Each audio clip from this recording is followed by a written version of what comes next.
이제 정치의 계절이 왔습니다. 근데 어느 정치인이 하늘나라에 갔습니다.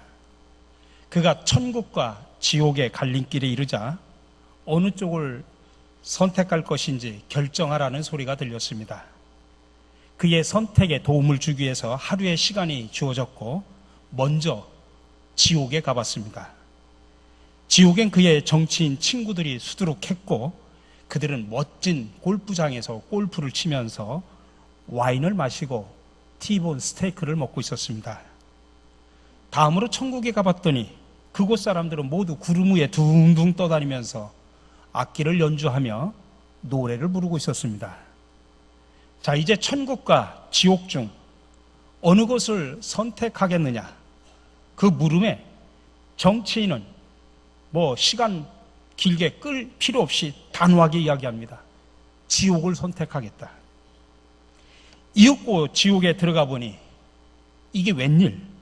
어제와는 딴판으로 정치인 친구들은 누더기 옷을 입고 악마의 종노릇을 하고 있었습니다. 황당해진 이 정치인이 악마에게 이게 어찌된 일이냐고 물었습니다. 그러자 악마가 이렇게 대답을 했습니다. 어제까지는 선거 기간이었고 넌 오늘 이미 투표했잖니.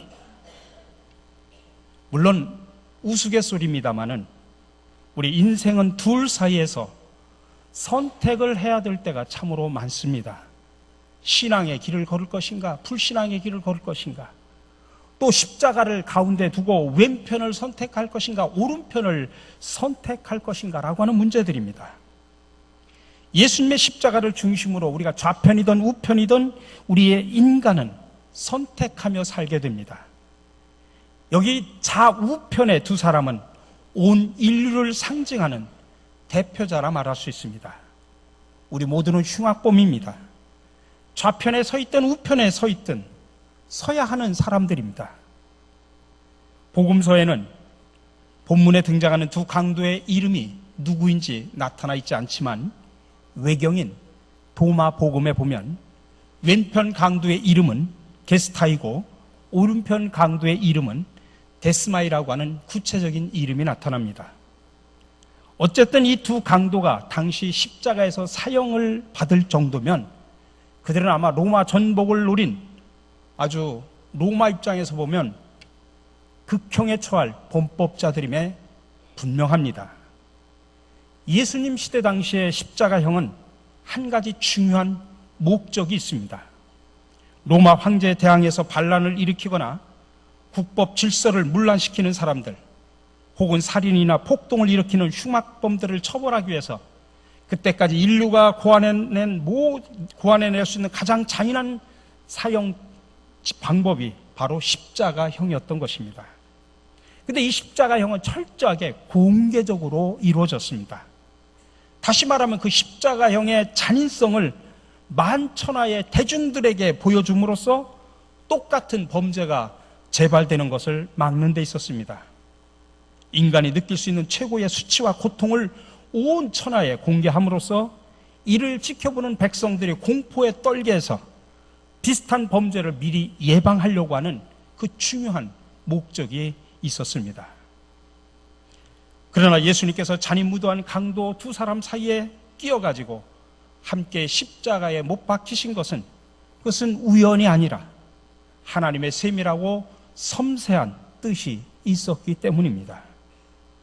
예수님의 탄생은 베들레헴 마구간에서 짐승에 둘려서 태어나셨던 것처럼 죽음 역시 가장 비천하고 죄 많은 사람들과 더불어 나누셨던 것입니다.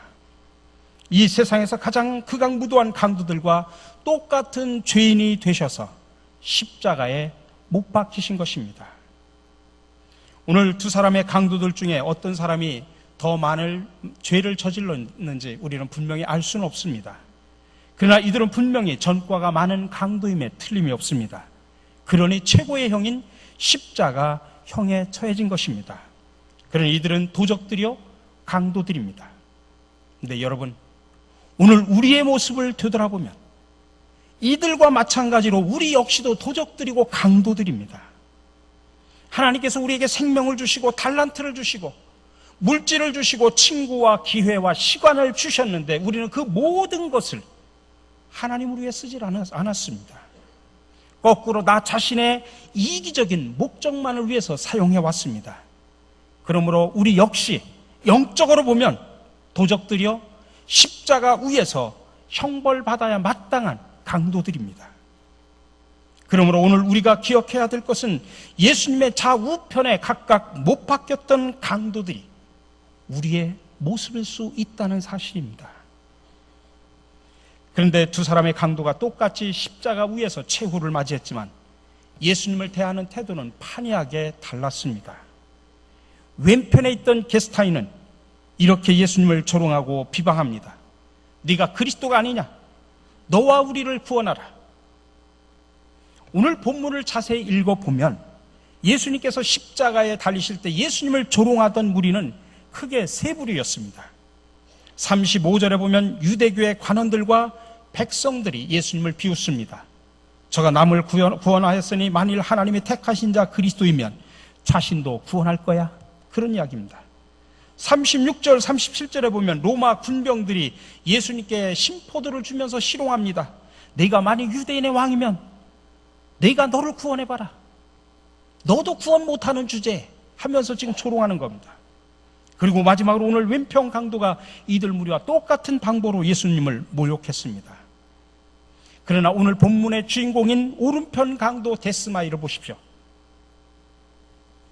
오늘 말씀은 누가복음에만 나와 있는 것이 아니라 마태복음, 마가복음에도 나와 있습니다.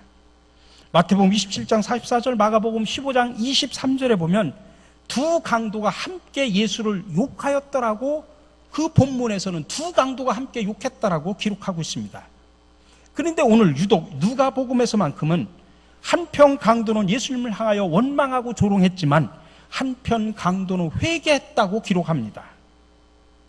공간 복음서를 연구한 성서학자들의 말을 종합해보면 처음에 예수님이 십자가에 매달리시고 강도들이 십자가에 매달릴 때는 양편 강도가 똑같이 예수님을 비방하고 조롱했다고 합니다. 우리야 내 죄 때문에 죽는다고 치자. 당신은 그리스도가 아니냐? 그렇게 무력하게 죽는 그리스도가 어디냐? 하면서 조롱하고 비방을 똑같이 했다는 이야기입니다. 근데 그때 예수님께서 자기 손에 못 박는 사람들, 조롱하는 사람들, 침 뱉는 사람들, 쓴 포도주를 입에 넣어주는 사람들, 예수님을 향하여 손가락질하는 나그네들을 바라보면서 아버지, 저들을 용서해 주십시오. 저들이 하는 짓을 알지 못해서 그렇습니다. 라고 그렇게 용서의 기도를 할 때 오른편 강도는 회개를 했다는 이야기입니다. 어쨌든 그는 지금 회개를 철저히 하고 있습니다. 그리고 예수 그리스도께 대한 놀라운 신앙 고백을 하고 있습니다. 그렇다면 오늘 구원받은 강도가 가진 신앙은 어떠한 신앙일까요? 첫 번째로 그는 하나님을 두려워했습니다. 여러분, 회개의 첫걸음은 하나님을 두려워하는 데서부터 출발합니다.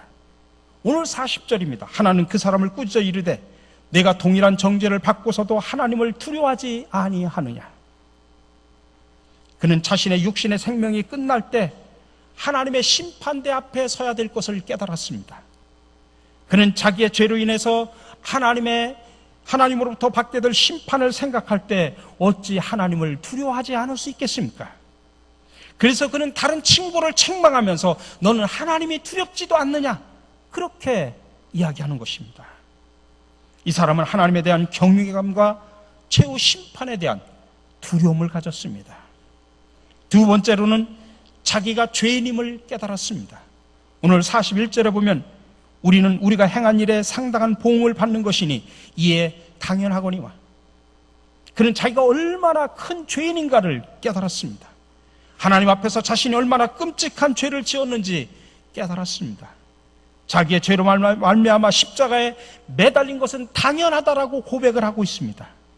여러분, 회개는 자기가 하나님 앞에서 죄인이라는 사실을 깨달을 때 비로소 가능한 것입니다. 세 번째로 그는 예수님을 증언했습니다. 41절 후반절에 보니까 이 사람이 행한 것은, 이 사람은 예수님을 말하는 것입니다. 이 사람이 행한 것은 옳지 않은 것이 없느니라. 다시 말하면 이 사람이 행한 것은 모든 것이 다 옳다 이 말씀입니다. 예수님의 의로우심과 결백, 만 백성이 보는 앞에서 지금 강도가 자기 입으로 시인하는 것입니다. 여러분, 십자가에서 지금 달리신 예수님을 변호해야 된다고 하면 사실은 누가 변호해야 됩니까? 최소한 예수님의 12제자, 아니 예수님으로부터 사랑을 받았던 베드로만은 그런 제자들이 나와가지고 앞을 가로막으면서 이분은 의로우신 분입니다, 그렇게 변호해야 마땅하지 않습니까? 아니면 울고 있던 여인들이라든지 마리아 어머니만이라도 내 아들은 죄가 없습니다, 그렇게 고백하고 변호해야 당연한 거 아닙니까? 그런데 오늘 본문에 보면 십자가에 매달리는 한 강도가 예수님을 증거합니다. 모든 사람들이 지금 조롱하고 있습니다. 아니, 나그네들을 마저 비웃고 있습니다. 유대인들과 관원들마저 지금 예수님을 조롱하고 있습니다. 그때 아니요, 이 사람은 죄가 없으신 분입니다. 이분이 하신 일 가운데 옳지 않은 일이 하나도 없습니다. 이분이 우리의 죄를 담당하실 구세주이십니다. 이렇게 고백하고 증거하고 있는 것입니다. 이 얼마나 놀라운 신앙인입니까? 마지막으로 그는 자신의 삶을 온전히 주님께 맡깁니다. 42절입니다. 예수여, 당신의 나라에 임하실 때 나를 기억하소서. 강도가 주님을 향한 기도입니다. 어찌 보면 인류 역사상 가장 짧으면서도 감동이 강렬한, 그리고 응답이 가장 빨랐던 그런 기도가 아닐까 싶습니다. 그런데 여러분, 우리는 오늘 구원받은 강도의 믿음을 예사롭게 봐서는 안 됩니다. 왜냐하면 지금 그는 예수님께서 막 능력이 많으실 때 자기를 기억해달라고 부탁한 게 아닙니다. 각색 병자를 고치고 죽은 자를 살리고 또 물이 변하여 포도주를 만드실 때, 그렇게 능력을 행하실 때 예수를 믿었던 것이 아닙니다. 정반대로 자기와 똑같이 십자가 위에서 무력하게 죽어가는 지금 예수님의 하나님 아들 되심을 그는 믿었던 것입니다. 예수님은 지금 자기 자신은 물론이고 아무도 구원할 수 없는 가장 무기력한 상태에 빠져 있습니다. 속수무책이죠.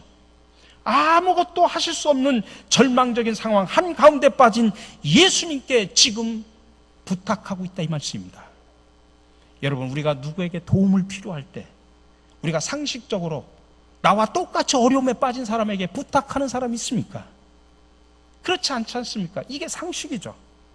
그럼에도 불구하고 이 강도가 자기와 함께 무력하게 죽어가고 계시는 예수님께 자기를 구원해달라고 부탁한 것은 그의 거짓 없고 순수한 믿음 그대로를 우리에게 보여주는 것입니다.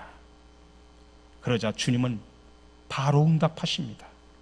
내가 진실로 내게 이르노니 오늘 내가 나와 함께 낙원에 있으리라. 여러분, 신속한 응답, 이것이 주님을 전적으로 신뢰하며 맡기는 사람들의 특권임을 믿으시기 바랍니다. 그러니 구원받은 강도는 비록 십자가에서 고통스럽게 죽어갔지만 정말 복된 사람입니다. 십자가 위에서 자신을 발견하고 하나님을 발견함으로써 인생의 참된 결말을 맺을 수 있었기 때문입니다. 여러분, 우리가 살아가면서 우리 인생에서 가장 큰 보람을 찾는다면 그것은 죄인된 나를 발견하고 우리 인생의 구주가 되시는 주님을 발견하는 일입니다. 이 두 가지는 무엇과도 바꿀 수 없는 위대한 발견입니다.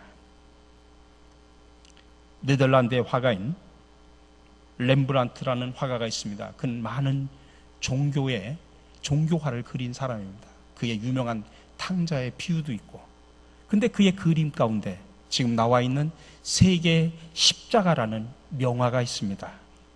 그림의 정중앙에는 예수님께서 달려 돌아가신 십자가가 서 있습니다. 그리고 좌우편에 두 강도가 달려 있습니다. 근데 저 십자가 밑에 모여서 야유를 퍼붓는 군중들의 모습이 매우 인상적입니다. 예수님을 조롱하고 십자가에 못 박으라고 외치는 저 사람들의 얼굴 표정 하나하나가 아주 실감나게 그려져 있습니다.